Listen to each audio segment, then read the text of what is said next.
Hello once again, everybody, and thank you for joining me here on this Monday, December 14th edition of ATS Radio. I'm your host, Adam Burke. I'm going to go over some adjustments to my power ratings, my college football betting lines for Week 16.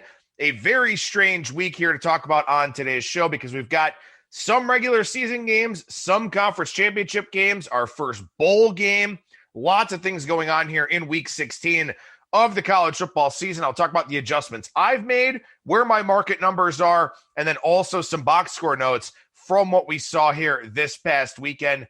Over at ATS.io, lots of great content. The opening line report for college football Week 16, as well as NFL Week 15, both posted over at the website. You can check out my Week 16 college football power ratings update as well. Got that posted on Sunday evening. Lots more content coming your way throughout the week. Different sportsbook promotions. We'll talk about a lot of those. We'll be talking about college basketball, college football, and NFL game breakdowns, picks, previews, predictions, all that good stuff. I saw that our writers are very hard at work doing the conference championship games. I'm sure we'll have a preview up for every college football bowl game as well. So very busy time over at ATS.io, and also to the NBA starting next week. So I'll bring back my NBA situational spots betting article, which I used to do over at Bang the Book. I'll do that now over at ATS.io. So you can check on that, refer back to that throughout the week with the different situational betting spots that are out there in the NBA. By and large, to be totally honest with you, I'm not a big NBA guy. I do a lot of situational handicapping with the NBA, and I will pass on that stuff on a weekly basis. Same thing in the NHL as well, where I do a situational article. Not yet doing that here for this season, but we'll have plenty of stuff to talk about here as those two seasons go along. And also, too, once college football or college basketball, really gets into a rhythm, I'll do a situational piece taking a week-long look at college hoops as well over at ATS.io from a situational betting standpoint. So we're working on that here in the not-too-distant future, just with everything going on with college football and the NFL, trying to get caught up with college basketball.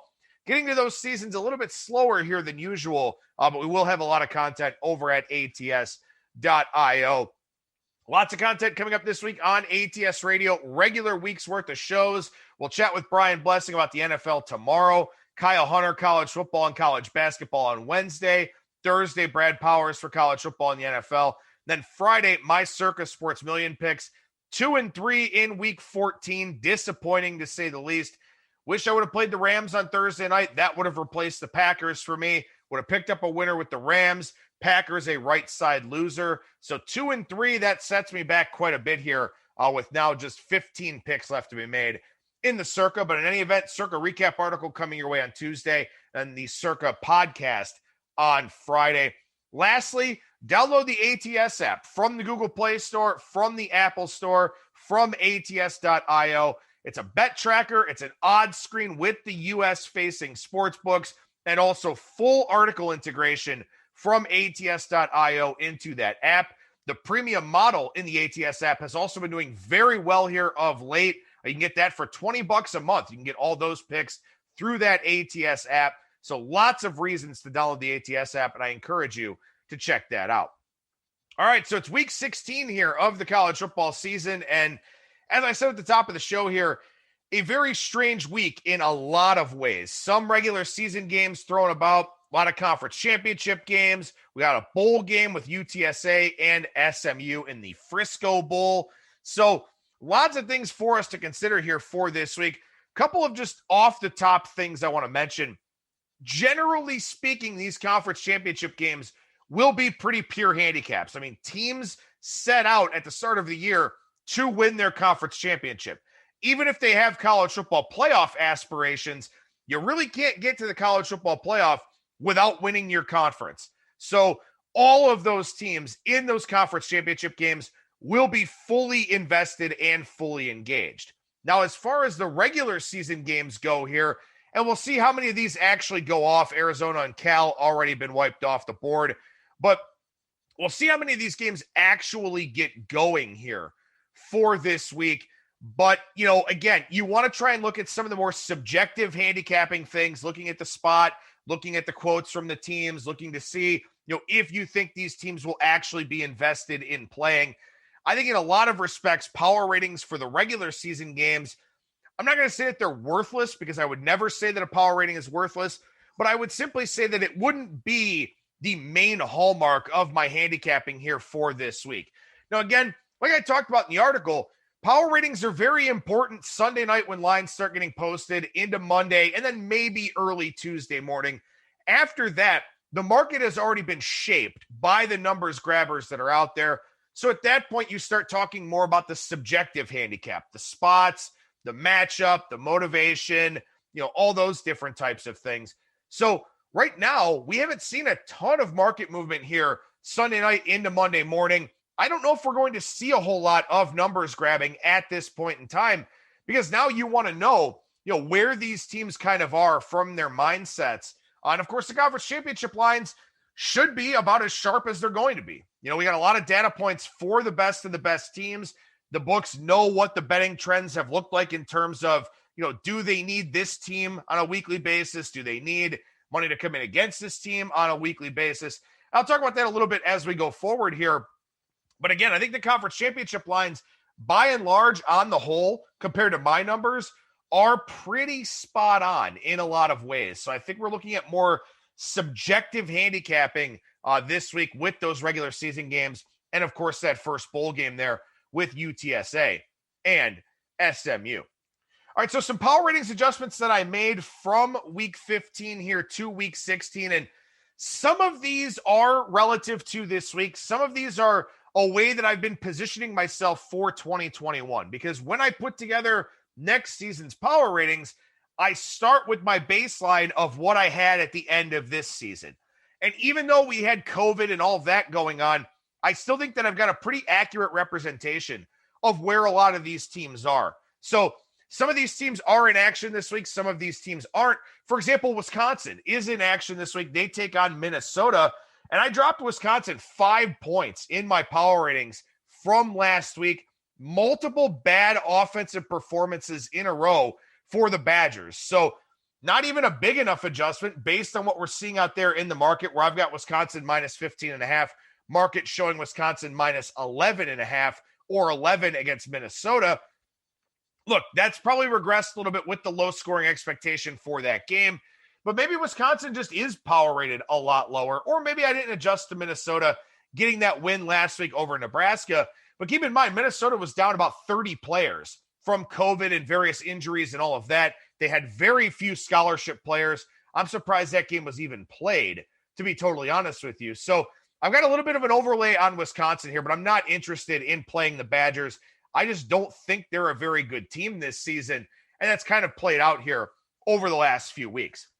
Dropped Arkansas 3 points in my power ratings. Arkansas with only 188 yards and 4 turnovers in that game against Alabama, a spot where I did bet on Arkansas. Thought maybe Alabama would be looking ahead a little bit to that matchup with Florida, but that clearly not the case, with just a dominant performance there against Arkansas. And Arkansas did have some injury issues late in the year. They kind of had some questions at the quarterback position, this and that. But still a team I probably want to look to play on going into next season with a good head coach and some good coordinators if they're able to retain them. But for now, I did drop Arkansas 3 points in my power ratings, although I don't believe that they will play another game here for this season. Wyoming got dropped 3 points in my power ratings as well. Again, I don't think they'll go to a bowl game, but we'll have to wait and see. Just offensively, when they lost Sean Chambers, I don't think I accurately dropped them to Levi Williams. Then Williams, of course, hurt over the last couple of weeks. Wyoming, a very good defensive team, a poor offensive team. And, as we're seeing in the NFL and in college football as well, maybe defense is kind of more of a byproduct of who you're playing as opposed to being a really good defense with the way in which the game is so tailored towards offense now. So I did drop Wyoming 3 points. Also dropped Nevada 3 points, and they should get to a bowl game here after losing that Mountain West elimination game against San Jose State. Nevada down 3 points. I think I was just a little bit high on them. The market had kind of got out in front of me, so I spent some time chasing the market down. Then last week, my line was a little bit high for the game against San Jose State. It did move towards my number, but I still felt like I should drop Nevada a little bit in my power ratings here. Few other teams I dropped 3 points. Maryland, I think that, they kind of played over their heads a little bit early on. Still not a big believer in Mike Loxley there, so I dropped them. Central Michigan down 3 points. They're on their third string quarterback. BYU down 3 points as well. That was due in large part to the fact that I was just very high in the market on that San Diego State game. Although from a box score standpoint, BYU very much the right side in that game. They just had problems getting off the field. Also dropped Navy 3 points in my power ratings here. As far as teams that are playing this week, I did drop Coastal Carolina a couple of points in my power ratings, not because of anything that they've done wrong, but simply because I'm a little bit higher than the market on them. And in fact, just a touch higher here. Actually, I'm pretty much in line with the market this week. So a 2-point adjustment for Coastal, probably the right call there. Dropped Nebraska 2 points, losing to Minnesota with, just a bare bones roster. That's a very bad look for them. Dropped Missouri a couple of points. They are in action this week as well. They take on Mississippi State. As far as some teams I moved up that are in action this week, did bump Alabama another point. They are clearly the best team in college football for me. Moved Penn State up a couple of points. Penn State is a team that we talked about this a lot early on in the year that, their box score results were not matching their game results. They've played well here of late. So I give Penn State a couple point bump in advance of their game here this week against Illinois. I bumped up UAB 3 points. They're in the conference championship game against Marshall. Notice that they got Tyler Johnston back at quarterback this past weekend. So I bumped them up 3 points. My line was a little bit cheap against Rice, and I think that's because I didn't really realize that Johnston was either coming back or was already back. So I did bump them up 3 points in my power ratings here. Other than that, not really a whole lot of movement on teams that are playing. San Jose State, I moved up 2 points. Obviously, I was a little bit low on them going into that Mountain West conference or that Mountain West elimination game against Nevada last week. So San Jose State up a couple of points here in advance of their game against Boise State. Some interesting box score notes here to run through. Arizona, -7 in turnover margin against Arizona State. For them, I'm glad their game was canceled against Cal because I really don't think that they wanted to play another one. 0 for 4 on fourth down as well. So effectively, Arizona -11 in turnover margin in that game against Arizona State. Finally, the straw that got Kevin Sumlin fired there. Florida and LSU. Now, look, I know that Florida was a 22-point favorite, and there's no reason to lose a game in that role. But when you look at Florida here, they had 609 yards of offense, 8.23 yards per play. They were -3 in turnover margin and had a turnover on downs in that game against LSU. So from a box score standpoint, they should not have lost that game. I did drop them down a little. Actually, I dropped them down 2.5 points in my power ratings here in advance of this game against Alabama. But just some fluky things in that game more than anything there. How about North Carolina against Miami? 778 yards of offense, 554 rushing yards for the Tar Heels. Michael Carter had 309 on 24 carries. Javonte Williams, 236 on 23 carries. And maybe this should have forced me to bump Notre Dame up a little bit in my power ratings here because Notre Dame really shut down that North Carolina offense. Not many teams have done that so far here this season, and a massive day on the ground for the Tar Heels, who are a play-on team for me when they are announced for a bowl game here during this upcoming bowl season. Coastal Carolina and Troy was a really interesting game in a lot of ways, and everybody correctly pointed out that was a very difficult spot for Coastal Carolina in that one. They did what they do best. They maintained the clock. They had the ball for almost 37 minutes in that game. Troy ran 81 plays in their 23-32 with the football. And I think this is going to be really interesting here to see how Louisiana plays this with a very good head coach in Billy Napier. My line here is Coastal Carolina -3. They are at home for this conference championship game. Market at -4. And we've seen teams try to do this against Coastal where they play really hurry up offense when they've got the football. Louisiana's not really the type of team to do that. They want to run the ball, move the chains, control the clock themselves.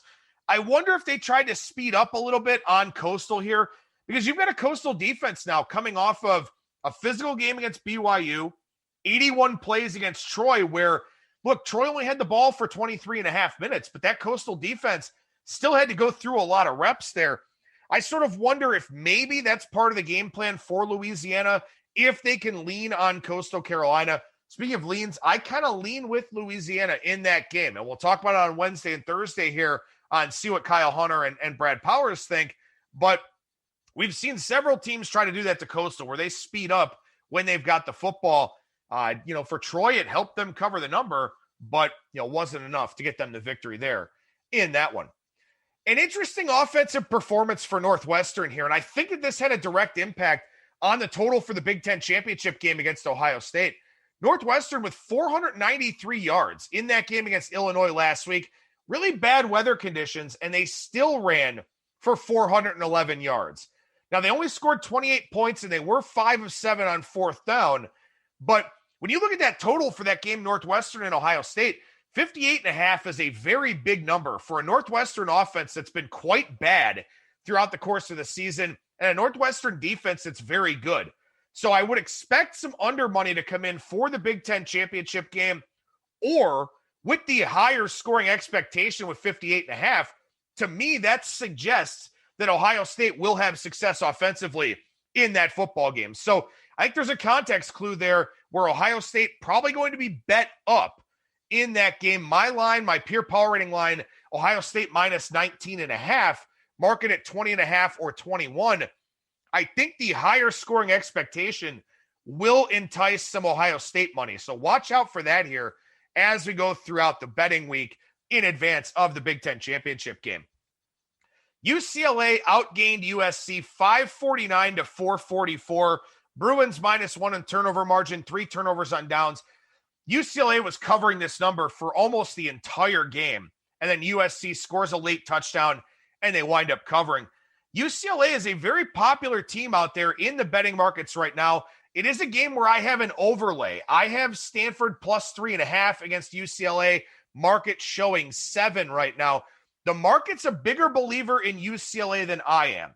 Now, I don't know if they're right and I'm wrong, but what I do know is that I'm not touching Stanford this week, even though I've got a little bit of a power ratings overlay in that game. So, again, as I said, power ratings are still important. They still have a place, but they're far from the be-all, end-all for me at this point in time, and that's one of those games that kind of stands out in that regard.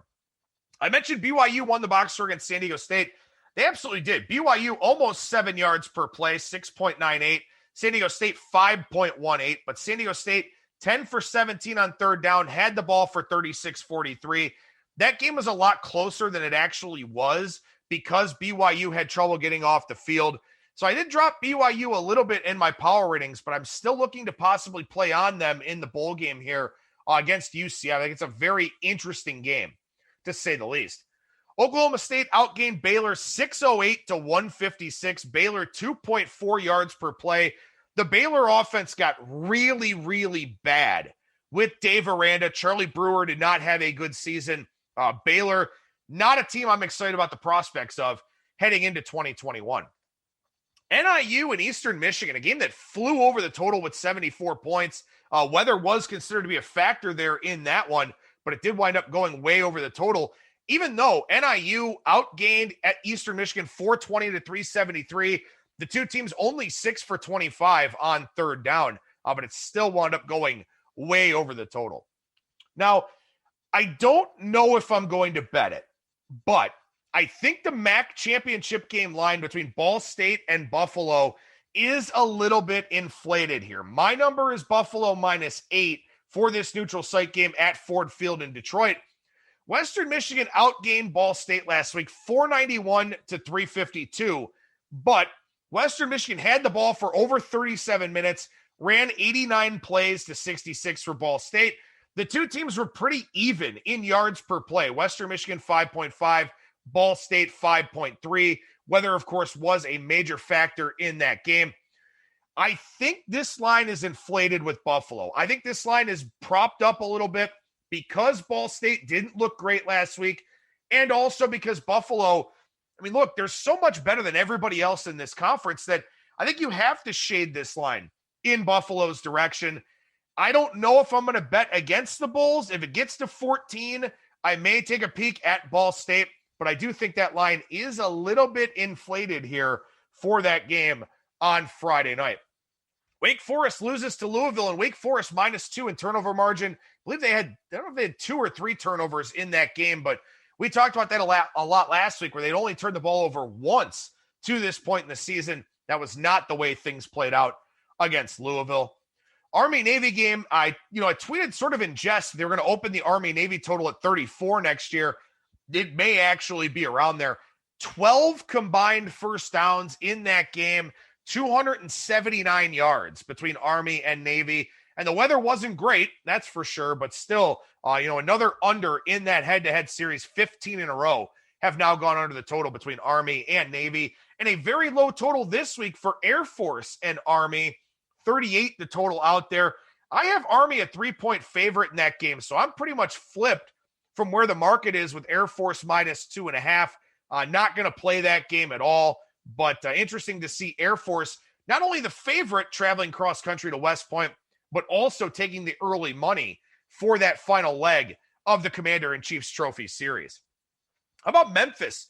Memphis outgained 409 to 310 in the win over Houston, but 4.87 yards per play for Houston, 4.77 for Memphis. That was an interesting game, an interesting line.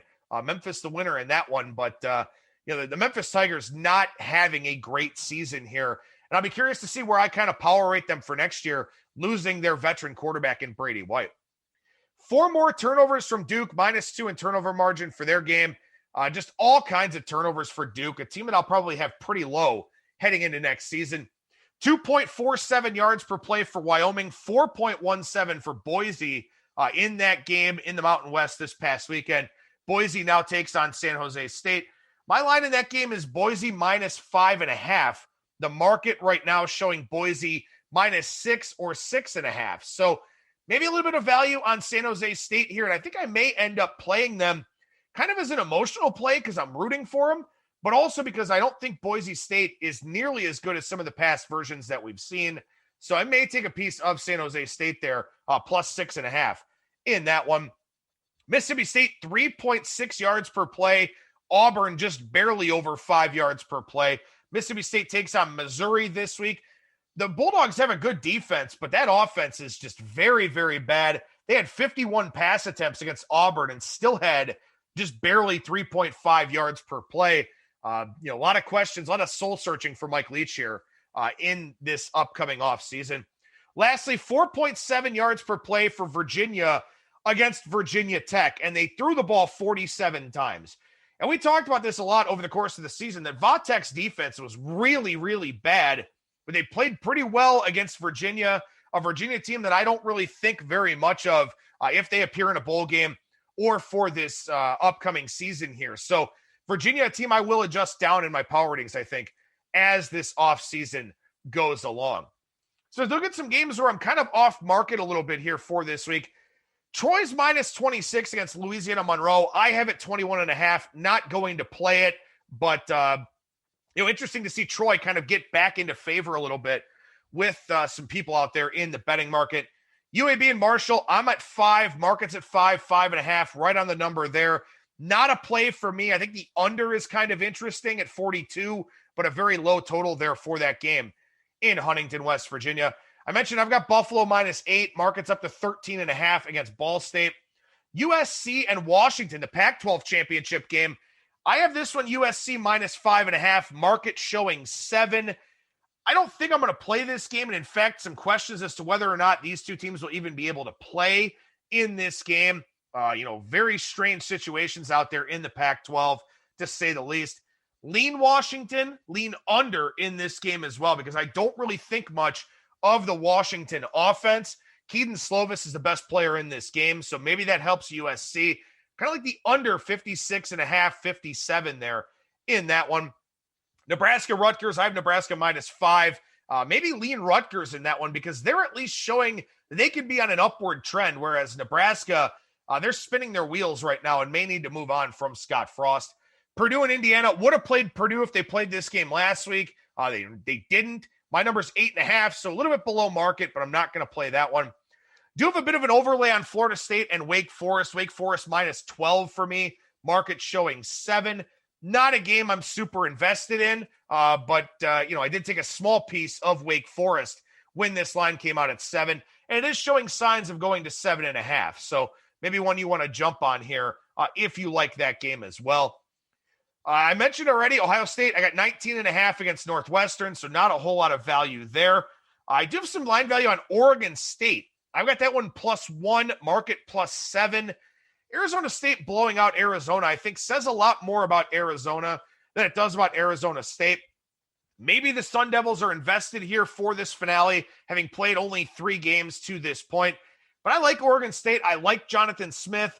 Their game was canceled coming off of the what used to be called the Civil War against Oregon. So I kind of like them a little bit.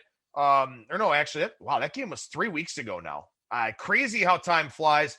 But I do like Oregon State a little bit in that one. Lower scoring expectation in my mind. So I like Oregon State +7, where my line +1. The Big Ten championship game, Oklahoma and Iowa State, 5 or 5.5 is the market number. I have it 7. Probably not playing Oklahoma here. Iowa State's had Oklahoma's number the last couple of seasons, so we'll see if that has any influence in the betting market. But under 58 is a number that I'm kind of taking a look at here for that one. I mentioned Louisiana and Coastal. My line's Coastal -3. Kind of lean Louisiana, but I'm not sure I'll play that one. Clemson, Notre Dame, I have it 12, market at 10 or 10.5. Total 61.5 here for this one. You got to think Clemson's defense is going to look a lot better than what they did in that first meeting. Also, Clemson with Trevor Lawrence back. And remember, Clemson was -5.5 in the first game. Now they're -10, -10.5.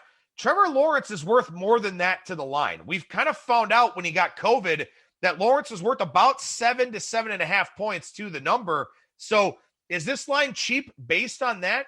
Maybe a little bit, but again, credit to Notre Dame for what they've done here so far this season. And in particular, that defensive performance against North Carolina really stands out in my mind. Tulsa, Cincinnati -14 in the market. My number is 17, but 47 the total for this one. So a lower scoring expectation. I'm probably more in the 15.5 range on this game. Not going to play it, I don't think. But, again, if this is going to be a low scoring game, then you're thinking that Cincinnati really has to hold Tulsa down. Will that be the case? I'm not entirely sure. Alabama and Florida. And this is the one I was talking about earlier on in the show where the sportsbooks will do anything to get somebody to bet against Alabama right now. And this number is up to 17. A lot of people had it 14 or 14.5 coming into last week. And as I said, I don't think Florida really lost the box score or anything like that against LSU.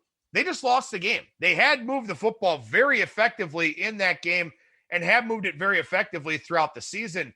But Alabama is just on another level right now. I mean, I think I'm up to them being like a 6-point favorite against Clemson, almost double digits against Ohio State. Alabama's just, they're a well-oiled machine right now, and they look fully focused, fully locked in.